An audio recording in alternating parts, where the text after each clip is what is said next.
Hey, what's up guys? This is Nightwing2303 from kicksoncourt.com. Today we have the performance review on the Adidas Crazy 1. This is Kobe's original shoe, used to be called the Kobe 1. So with that being said, let's go ahead and get right into it. The Adidas Crazy 1 features full-length herringbone.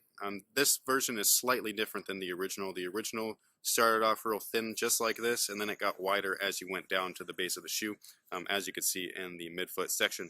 So this is a little bit different. It still works perfectly fine. Outdoors, it doesn't work as well as the original traction did, but indoors, it works great, especially on a clean floor. Dusty floor, of course, dust's going to get caked in there. You're going to slide a little bit and all that kind of good stuff. But overall, I really like the traction. You can't really go wrong when you use full-length herringbone.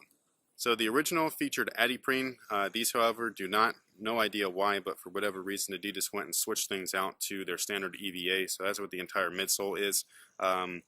The originals I remember being super comfortable, especially after break-in time. Adiprene is just a little bit softer than their traditional EVA. So these guys here, definitely not as soft as the original. Does it provide adequate cushion? In my opinion, yes. I didn't have any pain or anything like that. It gets a little bit of bounce back, not as much again as adiprene, so adiprene would have been preferred, but this is still doable. And if you're used to Adidas's like Rose line or pretty much any other shoe, you've already been used to their EVA foam setup, and this should be no different than any of the previous models. As far as materials go, basically the whole upper is this weird looking synthetic. It's kind of puffy, and at the time that these originally released, it was almost as if Adidas was trying to compete with Nike's Foamposite model. They definitely are a little bit similar as far as their overall shape, their bulk, as well as that midfoot plate here. So as far as how it plays, it breaks in beautifully. It pretty much happens within a few minutes because it's not hard like the Foamposite upper. This is actually a very soft shell, so it flexes with you great. As far as containment goes, it works fine, and as far as durability goes, again, it's synthetic, so it's definitely going to hold up over time. As far as the fit goes, I'd say go true to size. I actually went down half a size because I remembered the originals having a little bit of dead space in the forefoot.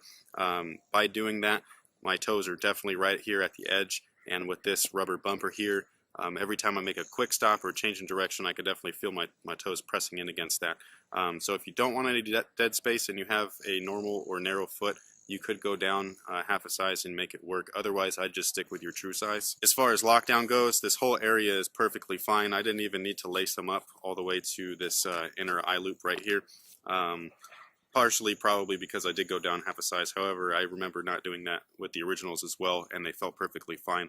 I thought that the lockdown was perfect, especially from the midfoot section. And then in the back, you have this contoured heel area with an incredible amount of padding, so you're definitely secure inside the shoe. And then you have this plastic heel counter right here, so you're not moving within the shoe when you make lateral cuts and changes of direction. As far as ventilation goes, you can pretty much see there isn't any. As far as support is concerned, most of that's coming from that overall fit and containment. Again, in my personal opinion, by going down half a size, it was perfect. Going up half a size, you might have a little bit of dead space, but just tie up your laces and you should be perfectly fine. The rest of the support system is coming from their midfoot torsional support.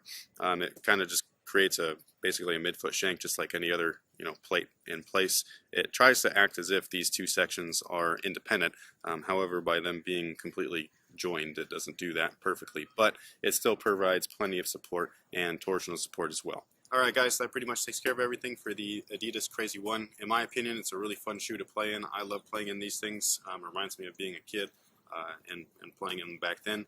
A little bit clunkier than today's models for sure, but it still works and takes care of you on the court. So thank you guys for watching. Thanks for all your support, and until next time guys, have a good one.